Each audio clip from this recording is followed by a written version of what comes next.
அனைவருக்கும் அன்பான காலை வணக்கம். இன்றைய தினம் தனுக்கோட்டி நடுநிலை பள்ளியில 2026 2027 ஆண்டிற்கான நம்முடைய இந்த மாணவர் சேர்க்கையை தொடங்கி வச்சிருக்கிறோம்.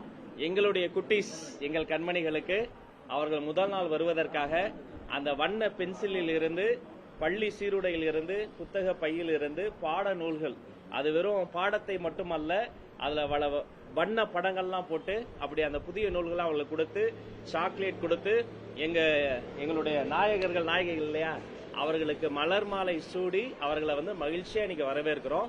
இந்த இணைய நிகழ்வில் பங்கெடுத்த என்னுடைய செயலாளர், என்னுடைய துறை அதிகாரிகள் மற்றும் நம்முடைய ஆசிரியர் பெருமக்கள் அத்தனை பேருக்கும் என்னுடைய வாழ்த்துக்களையும் வணக்கங்களையும் தெரிவிச்சுக்கிறேன்.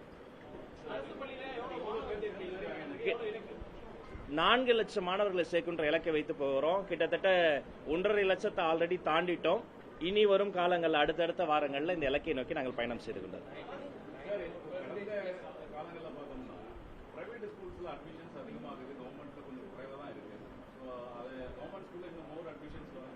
இல்ல, ரொம்ப அப்படி டிஃபரன்ஸ் இருக்குன்னு சொல்ல முடியாது. தமிழ்நாடு முழுக்க பாத்தீங்கன்னா அந்த ஒரு பிரிவிலேஜ் இருக்கக்கூடிய குழந்தைகள் பிரைவேட் ஸ்கூல்ஸ் சேர்றாங்க. அதே மாதிரி எல்லா தரப்பு மாணவர்களையும் இன்க்ளூசிவாக அரவணைத்து சேர்த்து போகக்கூடிய ஒரு இடமாக அரசு பள்ளிகள் இருக்கு.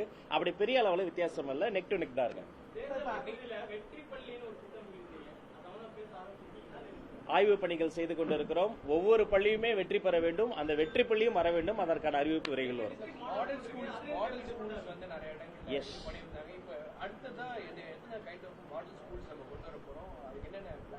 இன்ஃபேக்ட் நான் முதல்ல போட்ட கையெழுத்தை முதல் 2 கையெழுத்து போட்டேன். மாண்புமிகு தமிழ்நாடு முதல்வர் சி ஜோசப் விஜய் அவர்களுக்கு இந்த நேரத்தில் இதயபூர்வமா நன்றியை தெரிவித்துக் கொள்கிறேன். நான் முதல்ல போட்ட கையெழுத்தை அனைத்து பள்ளிக்கூடங்களிலும் கழிப்பறை வசதி, பூட்டப்பட்ட கதவுகள் இருக்கான்னு செக் பண்ற கழிப்பறை வசதி, குடிநீர் வசதி, அங்க இருக்கக்கூடிய வகுப்பறைகள், இதையெல்லாம் அந்த சரி செய்வதற்கான அந்த நிதி மற்றும் பெரம்பலூர் மாவட்டத்தில் ஒரு மாடல் ஸ்கூல்ல சொந்தமாக ஒரு கட்டிடம் கட்டுவதற்கான அந்த கோப்புகள்ல தான் நான் கையெழுத்திட்டேன். இப்படி ஒவ்வொரு பள்ளிக்கூடத்திலையும் பாடத்திட்டம், பாடம், வகுப்பறை மட்டுமல்ல, கழிப்பறை கூட நன்றாக இருக்க வேண்டும் என்ற சிந்தனை கொண்ட என்னுடைய தமிழ்நாடு முதலமைச்சருக்கு இந்த நேரத்தில் நான் நன்றி தெரிவித்துக் கொள்கிறேன். இப்ப பள்ளி திறக்க போகுது, எல்லாருக்கும் ஆல்ரெடி பேச ஆரம்பிச்சிட்டோம். ஒவ்வொரு ஸ்கூலுமே அந்த ஆக்சஸ் டு எஜுகேஷனை நம்ம ஈஸ்வர் பண்ணியிருக்கிறோம். அதே மாதிரி அங்க இருக்கக்கூடிய அந்த ரெஸ்ட் ரூம்ஸ், அங்க இருக்கக்கூடிய அந்த கழிப்பறை வசதிகளையும் கண்ணும் கருத்துமாக நம்ம மெயின்டெனன்ஸ் அதை செய்யணும். அதை ஒருவேளை அவர்களுக்கு அங்க ஏதாவது பிரச்சனை இருந்தாங்க கூட அவங்க தொடர்பு கூட உடனடியாக சரி செய்யணும். ஒவ்வொருத்தரா ஆட்சி காலத்துல பேராசிரியர் அன்பழகன் கல்வி வளர்ச்சி திட்டம் வருஷத்துக்கு 1500 கோடி 7500 கோடி ரூபாய் ஃபண்ட் அலாட் பண்ணி முக்கியமா இந்த உள்கட்டமைப்பு வசதிகள் மேம்பாடு, இந்த கழிப்பறை, குடிநீர் வசதிகள்லாம் சொல்லியிருந்தாங்க. அதுல எவ்வளவு ஃபண்ட் செலவாச்சு, ஏன் இன்னும் அந்த உள்கட்டமைப்பு வசதிகளே இன்னும் தேவை, இவ்வளவு பணம் செலவழிச்சு இன்னும் தேவையா அப்படியே இருக்கிறதுக்கான காரணம் என்ன? இன்னும் எவ்வளவு நீடு இருக்குது? வெளிப்படையா சொல்லணும்னா, திட்டங்கள் ஒவ்வொரு திட்டமுமே அந்த ரூட்ஸ்ல போய், வேர்களில் போய் சேருவதை நம்ம எவாலுவேட் பண்ணணும். இந்த திட்டத்துக்கு இவ்வளவு செலவு செஞ்சோம் அப்படின்னு சொன்னா அது அரசியல்.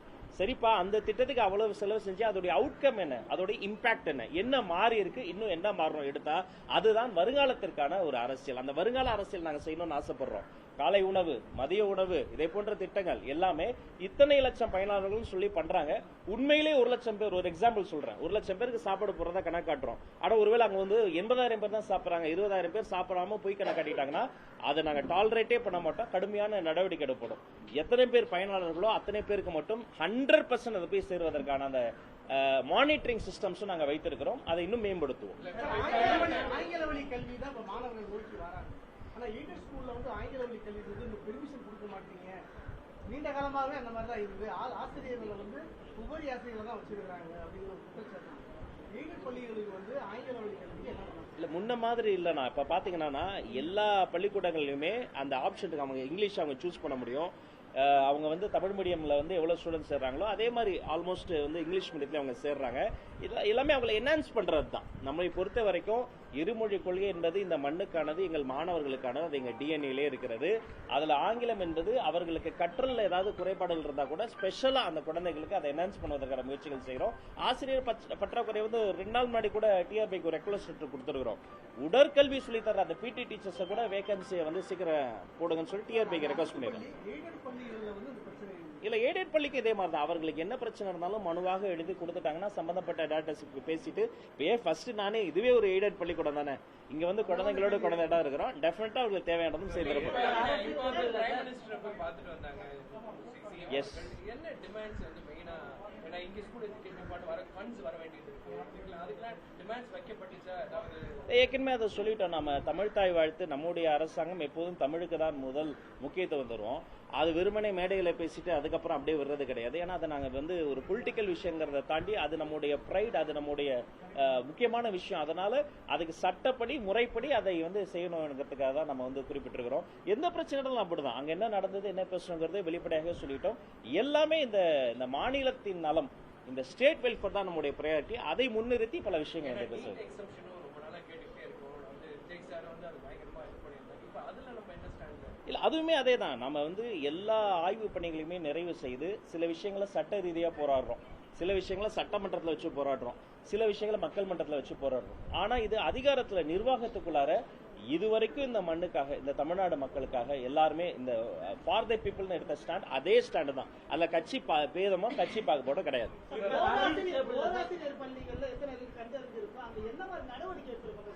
ஓராசிரியர் பள்ளிகள் அடையாளம் காணப்பட்டு இன்னும் சில பள்ளிக்கூடங்கள்ல ஓராசிரியருக்கு மேல அங்க இருக்கக்கூடிய அந்த ஸ்டூடெண்ட்ஸ் கெப்பாசிட்டி, இத்தனை ஸ்டூடெண்ட்ஸ்க்கு இவ்வளவு ஆசிரியர் ஒரு ரேஷியோ இருக்கு. அது அப்படி சமம் இல்லாமல் அந்த ரேஷியோ ஒருவேளை பிழையாக இருந்தாலும் பல காரணங்கள் இருக்கும். ஒண்ணு நிதி பிரச்சனையா இருக்கும், இல்லைன்னா நிர்வாக பிரச்சனையா தான் இருக்கும், இல்ல சமூக பிரச்சனையா இருந்தாலும் அதை அடையாளம் கண்டு சமூக பிரச்சனையா இருந்தால் உடனடியாக சம்பந்தப்பட்ட அதிகாரிகளுக்கு பேசி சரி செய்ய உத்தரவிட்டு இருக்கிறோம். வேற நிதி பிரச்சனையா இருந்தா அது இன்டர்னலா நம்ம பினான்ஸ்ல எல்லாம் நாங்க பேசி அதை சரி செய்ய வச்சு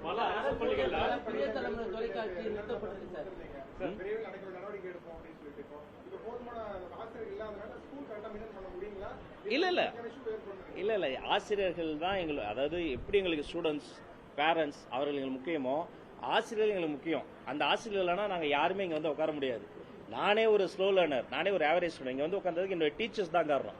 பட் எல்லா பிரச்சனையுமே உடனடியாக சமாளிக்க முடியாம சில டீச்சர்ஸோடைய சங்கங்கள் இருக்கு, சிலவங்க வந்து கோர்ட்டுக்கு போயிட்டாங்க, பல்லாயிரக்கணக்கான கேசஸ் வந்து நிலுவையில் இருக்கு.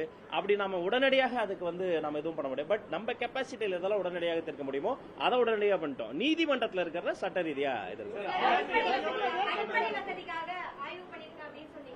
பள்ளிகள்ல பெண் குழந்தைகளுடைய பாதுகாப்புக்காக என்ன மாதிரியான நடவடிக்கைகள் எடுக்க போறீங்க? ஏதாவது குழந்தைக்கு பாதிப்பு வருது அப்படின்னா அந்த குழந்தை எப்படி ஆசிரியர்கிட்ட சொல்றது மாதிரியான ஏதாவது வழிமுறைகளோ இல்ல அவங்களுக்கான ஒரு இன்ஸ்ட்ரக்ஷன் கொடுத்திருக்கீங்களா இது வரைக்கும்? நல்ல கேள்வி சிஸ்டர். நம்முடைய புதிய பாடநூலை திறந்த உடனே முதல் பக்கத்திலேயே 2 நம்பர்ஸ் நம்ம வந்து பப்ளிஷ் பண்ணியிருக்கோம். அந்த நம்பர்ஸும் சும்மா பயமுறுத்தமா இருக்காது. அவங்கள வந்து அந்த குழந்தைகளுக்கு ஏதாவது பிரச்சனைனா உடனடியாக அவங்க அந்த நம்பர்ஸ் டால் ஃப்ரீ நம்பர்ஸ் அப்ரோச் பண்ண முடியும். அடுத்த பக்கத்தில் பாத்தீங்கன்னா இந்திய அரசமைப்பு சட்டத்துடைய அந்த தகவலையும் போட்டிருக்கிறோம். இப்ப போக்சோ பொறுத்த வரைக்கும் போக்சோ மாதிரி வழக்குகள்ல அது ஒரு பெரிய வரப்பிரசாதம். அதை எப்படி எக்ஸசைஸ் பண்ணோம், அதை எப்படி நம்ம வந்து ஃபாலோ பண்ணுங்கிறதுக்கு ஆசிரியர்களுக்கு நாங்க வந்து பயிற்சி கொடுத்துருக்கிறோம். ஒரு குழந்தைக்கு அது மாதிரி ஏதாவது ஒரு தொல்லை வந்தா அந்த மோஸ்ட் ஆஃப் தி பெரும்பாலும் பாத்தீங்கன்னா போக்சோ கேசஸ் ரொம்ப தெரிந்தவங்க மூலமாவே வரும். அறிந்தவங்க மூலம் பக்கத்து வீட்டில் இருக்காங்க, டிஸ்டன்ட் ரிலேட்டிவ், சம்டைம்ஸ் அந்த இன்ஸ்டிடியூஷனுக்குள்ள இருக்கவங்க மூலமாவே வரும். அப்படி வந்தா அவங்க யாருக்கிட்டையும் அந்த டோல் ஃப்ரீ நம்பருக்கு கால் பண்ணாலே உடனடியாக நடவடிக்கை எடுப்பாங்க. என்ன நடவடிக்கை எடுப்பாங்க? இதுல 4 துறை சம்பந்தப்பட்டிருக்கு. ஒன்னு அந்த பள்ளிக்கல்வித்துறை, அந்த பள்ளிக்கல்வித்துறை அந்த விக்டிமோட நிப்போம், அந்த விக்டிம்க்கு என்ன நீதியோ அது வாங்கி தரதை நிப்போம். 2 காவல்துறை, யூனிஃபார்ம் இல்லாம அந்த குழந்தையை விசாரிப்பாங்க, நேர்ல கூட கிடையாது, ஒரு வீடியோ கால்ல கூட ஒரு பெண் அதிகாரி தான் விசாரிப்பாங்க. 3 நீதித்துறை, மத்த கேஸ் மாதிரி கிடையாது சிஸ்டர், 12 மாசத்துல நீதி நிலைப்பாட்டப்படும். 4 சமூக நீதித்துறை, அந்த வெல்ஃபேர் டிபார்ட்மெண்ட்ஸ் அவர்களுக்கு தேவைப்படுற அவங்களுக்கு ஒரு சைக்கலாஜிக்கல் ட்ராமா இருக்கும், அவர்களுக்கு வேற மாதிரி ஏதாவது ஒரு சப்போர்ட் தேவைப்படும், அதெல்லாம் துரிதமா வேற முன் எப்போதும் இல்லாத அளவுக்கு இப்படி ஒரு கொஹிரன்ஸோட ஒரு கொலாபரேட்டிவா இவ்வளவு டிபார்ட்மெண்ட்ஸ் வேலை பார்க்கிறோம். அதையும் மீறி அங்கொன்றும் இங்கொன்றும் ஏதாவது பிரச்சனை வந்தாலும் தப்பு தான். அந்த பிரச்சனைகள் வந்து உடனடியாக களையப்பட்டு மிக கடுமையான நடவடிக்கை, மிக கடுமையான தண்டனை அந்த குற்றவாளிகளுக்கு வாங்கி தரப்படும். புதிய தலைமுறை தொலைக்காட்சி அரசு கேபிள் இணைக்கப்பட்டது, அதே மாதிரி சில இடங்களும் பின்னணி தள்ளப்பட்டிருக்குது. இல்ல ஆக்கப்பூர்வமான விமர்சனம் எல்லா அரசாங்கத்துக்கும் வேணும். எல்லா ஊடக நண்பர்கள் சொல்லிக்கிறேன், நீங்க எங்கள் உறவினர்கள் தான். ஜனநாயகத்தின் முக்கியமான தூண்கள். அது உடனே விசாரிக்கப்பட்டு அந்த டெக்னிக்கல் கிட்ஸ் எல்லாம் சரி செய்யப்பட்டுருச்சு. எல்லா இடத்துலயும் அப்படி வந்து நடக்கல. அது ஏதோ நம்பர்ஸ் இல்ல அப்படிலாம் கிடையாது. நானே இப்ப பார்த்தது என் சேம்பர்லயே அதுதான் விடுது. நம்பர் ஏதோ பின்னாடி போச்சுனாங்க உடனடியாக களையப்பட்டு விடுது. பட் உங்களுக்கு வேற என்ன பிரச்சனாலும் எதுனாலும் பண்ணாலும் feel free to approach me. நம்ம அது சரி என்ன பாலிசி நம்ம அடாப்ட் பண்றோம்? டெட்டு முடிச்சவங்க எங்களுக்கு பிஆர்டி கொடுக்கணுன்றாங்க. இல்லை ஏடிஎம்கே திமுக அரசாங்கம் சொல்லுச்சு நேரடியாக டெட்டு எழுதினாலே போதும், 2வது எக்ஸாம் எழுத தேவையில்லை, ஏடிஎம்கே மட்டும் தேவையில்லாத ஒரு ஜியோ போட்டாங்க, அதை நாங்கள் கேன்சல் பண்ணுவோம்னாங்க, பண்ணலை. இப்போ நீங்கள் அப்படியே இருக்கிற சிஸ்டத்தை அப்படியே கண்டினியூ பண்ண போறீங்களா? என்ன பாலிசி அடாப்ட் பண்ணுறீங்க? சார் கேள்வியே ஒரு பெரிய பதிலா சொல்லிட்டாரு பாருங்க. நல்லது. இப்ப கூட நாங்க வரும்பொழுது தொலைபேசியில ஃபாலோ பண்ணிக்கிட்டே இருந்தா உச்சநீதிமன்றத்துல நம்ம துறை சார்ந்த என்னென்ன தீர்ப்பு வருதுன்னு பார்க்கிற பொழுது இந்த டெட் எக்ஸாம் சம்பந்தமா 2 ஆண்டுகள்ல தேர்வாகணுங்கிறது 3 ஆண்டா மாறி இருக்கு. உடனடியாக அந்த தீர்ப்பு நகலெல்லாம் நான் வாங்க சொல்லியிருக்கிறேன். இது ஆசிரியர்கள் நலன் என்பது மாணவர்களின் நலன், ஆசிரியர்கள் மாணவர்களின் நலன் என்பது இந்த நாட்டின் நலன். அதனால இது நீதித்துறை சம்பந்தப்பட்டது. அது நம்ம உடனே இப்ப நம்ம டிஆர்பியில் ஒரு எக்ஸாம் வைக்கிறதோ, அவங்கள கூப்பிட்டு கிரீவன்சஸ் மீட்டிங் வைக்கிறதோ, அது ஒரு புரோட்டோகால் இருக்கு. அது ஃபாலோ செய்யப்பட்டு அவர்களுக்கும் என்னால் முடிந்த ஏதோ ஒரு நன்மை, அது 15-16 ஆண்டுகால பிரச்சனையை 15 நாட்களில் சமாளிக்க முடியாது, சரி செய்ய முடியாது, உண்மைதான். ஆனா அடுத்து இன்னைக்கு நான் செய்யக்கூடிய ஒரு விஷயம், அடுத்த 5 ஆண்டுகள்ல அவர்களுக்கு ஒரு நன்மை பயக்கணும், அடுத்தடுத்து வரக்கூடிய தலைமுறைக்கு நன்மை நடக்கணும்ன்ற ஓப்பன் ஹார்ட்டோட திறந்த மனதோடு இருக்கிறோம். எந்த சார்பு தன்மையும் இல்லாமல் உட்கார்ந்து பேசி சரி செய்ய முடியாத பிரச்சனையும் உலகத்தில் எதுவுமே இல்லை. போர் பிரச்சனையை பேசி தீர்க்கும் போது பெற்றோர் ஆசிரியர் மாணவர் பிரச்சனை தீர்க்க முடியாதா? நம்புங்கள், கொஞ்சம் நேரம் தான். இருக்கிறதுல நீங்க தானே நிறைய கொஸ்டின்ஸ் கேக்குறீங்க. NEP அக்செப்ட் பண்ண மாட்டேன்னு ப்ரீவியஸ் கவர்மெண்ட் சொன்னாங்க. அதனால ஸ்டேட் எஜுகேஷன் பாலிசி கொண்டு வந்தாங்க. நம்ம அந்த SEP ஃபாலோ பண்ண போறோமா இல்ல NEP ல இருக்கிறத ஃபாலோ பண்ண? ஐயா SCERT விட என்னையாகணும், நம்முடைய ஸ்கூல் எஜுகேஷன் பாலிசியில அந்த புக்ஸை நான் அவர் அண்ணனுக்கு மட்டும் ஒரு காப்பி கொடுத்துருங்க, ப்ளீஸ் வாங்கி பாருங்க. இது அரசியலே கிடையாதுங்க. நான் பார்த்தப்ப எனக்கு அவ்வளவு ஆசையா இருந்தது. ஒரு குழந்தையை தூக்குற மாதிரி அந்த புக்கை நீங்க தூக்கி பாருங்க. கண்டிப்பாக இந்த மாநில நலன் சார்ந்து நம்முடைய மாநில கல்விக் கொள்கையே போதுமானது. சரி, அனைவருக்கும் நன்றி, வணக்கம்.